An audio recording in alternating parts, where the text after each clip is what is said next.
Hi friends, चलिए हम 2.2 का क्लास 8 का क्वेश्चन नंबर 6 सॉल्व करने वाले हैं। चलिए हम शुरू करते हैं। इसमें क्या करना है,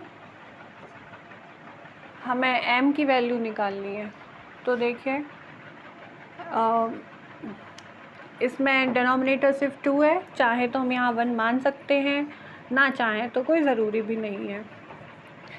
LCM ले लीजिए, कितना आना है, 2 आना है, क्योंकि यहाँ सीधा सा फंडा होता है कि अगर कोई एक डिनोमिनेटर अकेला है और दूसरे पक्ष में डिनोमिनेटर नहीं है, बगल वाले के पास में नहीं है, तो जो है वही का वही आ जाता है। यहाँ 2 है, इस m के नीचे नहीं है, तो 2 का 2 आ जाएगा। इसमें ज़्यादा सोचने वाली बात नहीं है। अब देखिए, अब इस 2 का मल्टीप्लाई हम इसमें कर देते हैं। तो 2 का मल्टीप्लाई m में किया, 2m। अब माइनस, अब देखिए हम क्या करते हैं कि डिनोमिनेटर से LCM को डिवाइड करते हैं, है ना।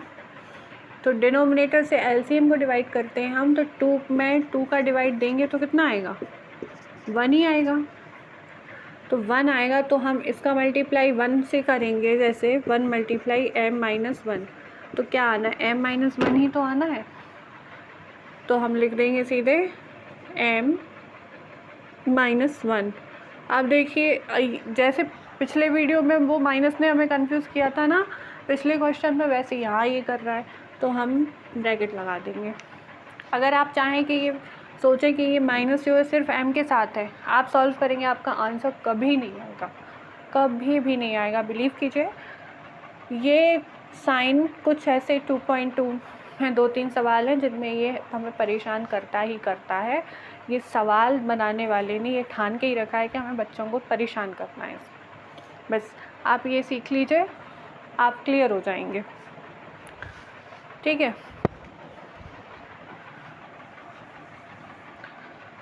और सेम टू सेम इधर पे यहाँ भी कुछ नहीं है ना डिनोमिनेटर, तो 3 है, तो LCM 3 आ गया। इस 3 का इस 1 में मल्टीप्लाई कर दो तो आया 3, और यहाँ भी सेम वैसे ही है।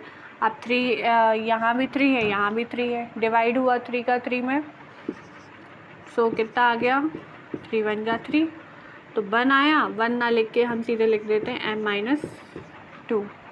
यहाँ भी हम ब्रैकेट लगाएंगे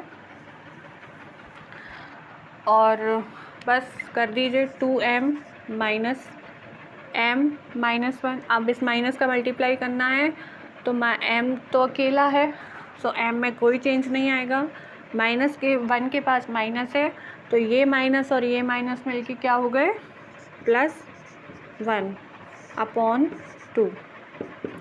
सेम टू सेम यहाँ ये 3 चल ही रहा है, सो 3 माइनस, अब ये माइनस m, माइनस और माइनस +2, 2m में से 1m माइनस हुआ, m बचा, ये +1/2, ये 3 में से 2 प्लस हुआ, तो 5 - m/3।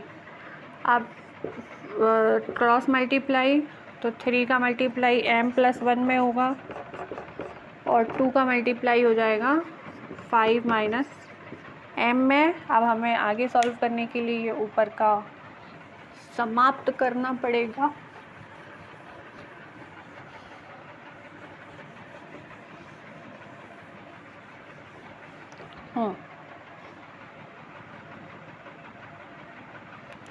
तो चलिए इसका मल्टीप्लाई हम m में करेंगे। 3 का मल्टीप्लाई m में किया तो 3m प्लस 3 बन जा 3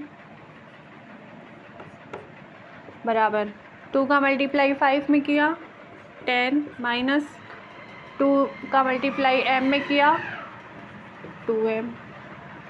अब m वाले एक तरफ, 3m, ये -2m इक्वल किस तरफ आया, +2m बराबर बिना m वाले 10 है, पहले से ही 3 जाएगा इधर, प्लस का है माइनस का होगा, ये दोनों प्लस हुए 5m, ये घटे सब्ट्रैक्ट हुए 7। m की वैल्यू हमें पता करनी है, तो कैसे करेंगे, जिसकी वैल्यू हमें फाइंड करनी होती है m की करनी है, m के साथ अगर कुछ लिखा है वो आया डिनोमिनेटर में, और जो यहाँ लिखा है वो आया न्यूमरेटर में। तो m की वैल्यू हमारी फाइंड हो गई। ठीक है। सो अब ये 6 सवाल हुए हैं, बाकी के कुछ सवाल भी बचे, हम उनको अगले वीडियो में करेंगे। तब तक के लिए thank you very much, thanks for watching and till then take care, bye bye, good night, bye.